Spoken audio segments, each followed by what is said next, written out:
ঈদে মিলাদুন নবীর ব্যাপারে এক হুজুরকে ফোন করা হয়েছিল, হুজুর আমাদের মসজিদে ঈদে মিলাদুন নবী করবো।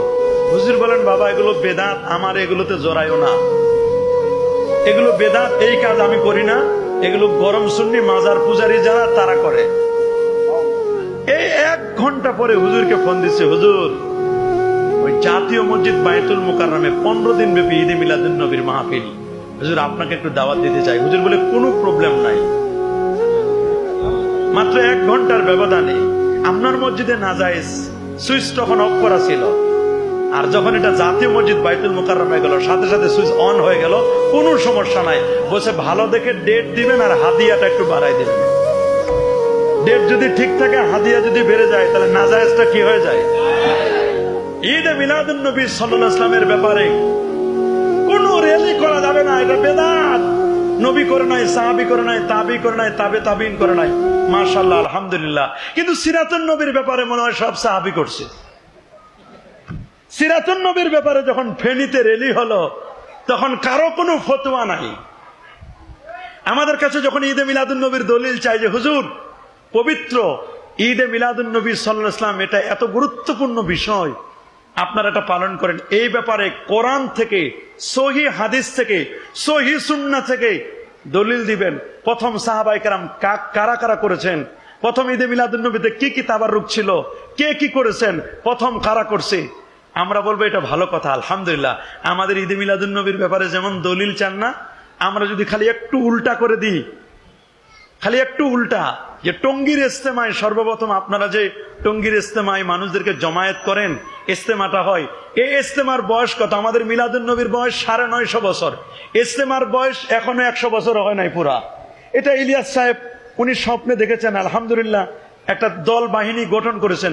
আমরা যদি বলি যে গাট্টি বস্তা নিয়ে মসজিদে থাকতে হবে, টঙ্গীর ইজতেমায় যেতে হবে, মসজিদে রান্না করে খেতে হবে, রেসিডেন্সিয়াল আবাসিক এলাকা বানাতে হবে, এই ব্যাপারে কোরআনের সহি সরি দলিল দেন, হাদিস থেকে দলিল দেন। সর্বপ্রথম কোন সাহাবী গাছ করেছিলেন, সর্বপ্রথম কোন সাহাবী সাল লাগালেন, 1 সাল 2 সাল 3 সাল, এটা যদি আমরা জিজ্ঞেস করি, নিজের বেলায় 16 আনা, নিজেরটা ঠিক। আর আমরা ঈদে মিলাদুন নবীর ব্যাপারে বলে এই জায়গায় কানা, এই জায়গায় দেখেন আর কিছু কথা বলেন, নিজের বেলায় 16 আনা আর আমাদের বেলায় কি কানা, দেখে না। আমাদের ব্যাপারে দলিল চাই, খুব বড় বড় দলিল চাই। আমরা যদি বলি যে ভালো আলহামদুলিল্লাহ, আপনারা তো নির্বাচন করেন, যে যে নির্বাচনের পাখা মার্কা করেন আর দাড়িপাল্লা মার্কা করেন আর ধানের শীষ করেন, আর আপনি যেই মার্কায় করেন, নৌকা করেন, যেই মার্কায় হোক না কেন, বা মিনার মার্কা হোক, যদি বলি সর্বপ্রথম কোন সাহাবী অমুক মার্কা নিয়ে দাঁড়িয়েছিলেন, দলিলটা দিয়ে যান। বুখারী, মুসলিম, তিরমিজি, আবু দাউদ, নাসাই, ইবনে মাজা, কোন কিতাবের কত পৃষ্ঠায় সর্বপ্রথম কে এরকম মার্কা নিয়ে দাঁড়িয়েছিলেন, দলিল দেন। তখন কি কোনো দলিল পাওয়া যাবে? বলেন।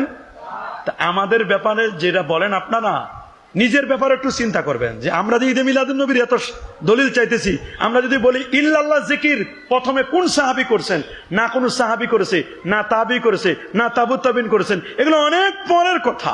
কথা বলেন। এই জন্য তীরটা যখন সামনে মারবেন, মারার আগে নিজের দিকেও দেখবেন, অর্ধেক তীর সামনে, অর্ধেক তীর কিন্তু নিজের দিকেও আছে, এটা মনে রাখবেন। খালি মানুষের দিকে তীর মানবেন না, নিজের দিকেও তীরটা একটু নিবেন, খেয়াল থাকবে তো। হুজুরকে জিজ্ঞেস করা হলো, হুজুর বাংলাদেশে একটা ঈদে মিলাদুন নবীর মাহফিল করতে চাই। হুজুর বললে, বাবা এগুলো না জায়েজ, এগুলো বেদাত, করবো না। হুজুর মালয়েশিয়া একটা করতে চাই, বলে ওটা জায়েজ।